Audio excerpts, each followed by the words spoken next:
Yo, what's up? So you want to get the most out of your S-Log3 footage on your Sony camera, and I'm going to show you how to use my LUTs to get the best results within hopefully less than 5 minutes. Let's go. I will show you how to do this in Final Cut Pro, but you can repeat this process in any video editing software. You can use Premiere Pro, DaVinci, whatever you want to use, as long as the software supports 3D cube LUTs.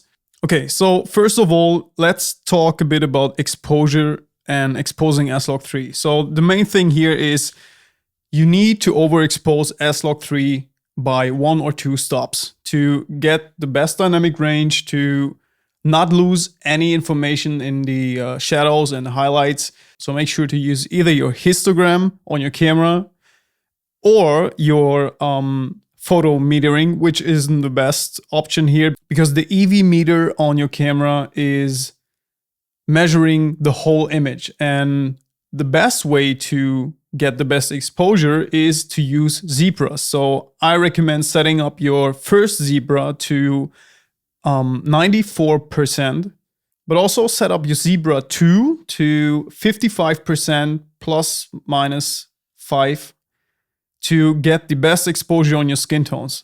So you can set up a custom dial on your Sony camera to toggle between these zebras. And with the first zebra, you can check if your highlights are blown out. So you should never go above 94%. And with the second zebras, you can check for balanced skin tones. That means if you want to get the perfect skin tone exposure, you can use zebra 2. So the lines from the zebra should cross your faces.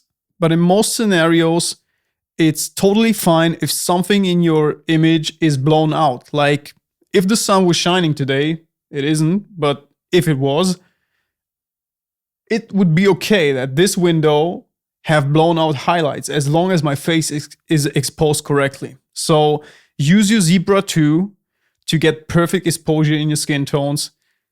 As long as the zebra lines are over the face of your subject, with the zebra 2 set to 55. There are a ton of videos on YouTube you can find about this topic, how to expose correctly for skin tones in different scenarios, but this would be too much for this video. So let's jump into Final Cut. Okay, so here we are in Final Cut Pro. I selected a few still frames from the last weeks of shooting with the Sony a7C II, which I'm recording on right now.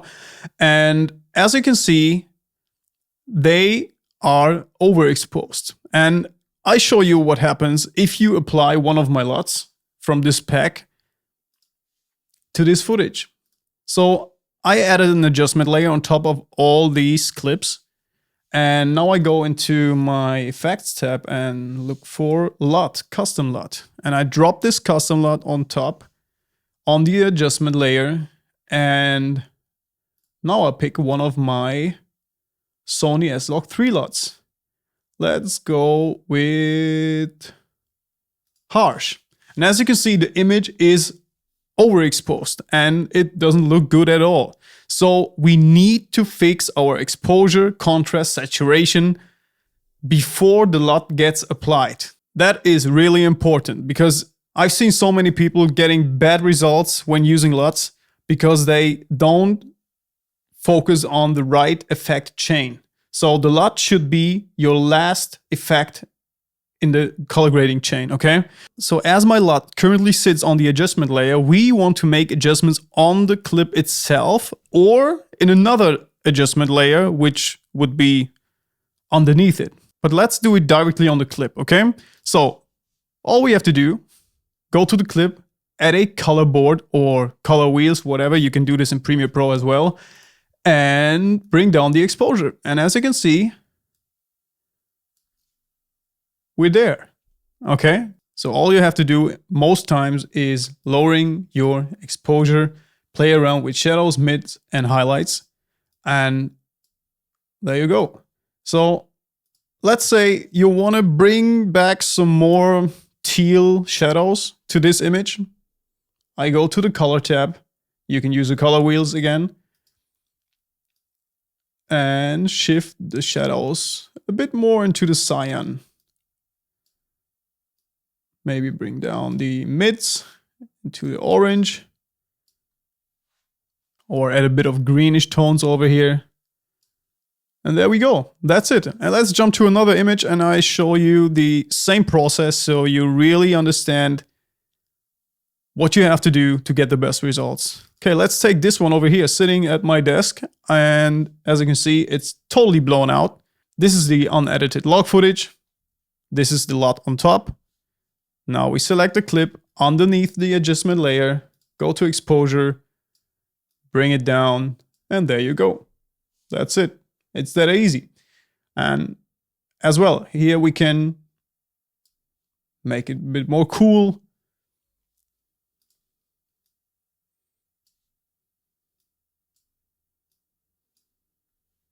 Yeah, finished. So this is my workflow and it works all of the time for me. It's really simple.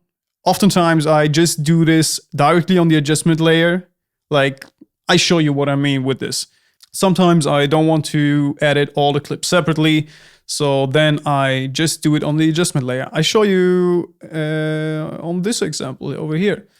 Okay, so let's assume you don't want to fix every clip of your video, because if you got a timeline, like let's say it's 10 minutes long, you got 200 clips, you don't want to do this manually on each clip. You can just go to your adjustment layer where your LUT is applied and add another color wheels or color board. And as you can see, I drop it down, but here's the problem. It gets applied after the LUT gets applied. So you need to drag this before the LUT. And now we got all the dynamic range to work with. Nothing falls apart. Every information is there. And here you go. I would bring this up a bit. Yeah, there you have it. Yeah, looking pretty nice. Okay, so I want to show you one more thing I included in this pack. For those of you who are shooting a newer Sony camera like the FX3, FX30, A7C to ZV-E1, whatever, you got the option to load a custom LUT onto your Sony camera to monitor and display a color graded image while shooting log, okay? You can do this at Gamma Assist and choose a LUT. So the problem is, imagine, we just did a exposure correction to get the final finished image. But here's the thing, if you want to shoot run and gun outside and you want to use a LUT in camera, the problem is that you can still rely on that image you see on your display on the back of your camera, because your footage should be overexposed. And that's why I created one LUT that I'm using all the time, and basically it's the only LUT I'm using for my Sony A7C II. And I show you which one it is and why it's special and different to the other LUTs in this pack. Okay, let's jump to... Okay, let's take this one over here. We got no color correction on the clip itself. And on the adjustment layer, I delete everything. So this is the overexposed log image. And I'll show you why this one LUT is the perfect LUT to color grade your videos, but also use it as a view assist LUT in camera. Because for run and gun filming, I don't want to mess around with exposure all the time.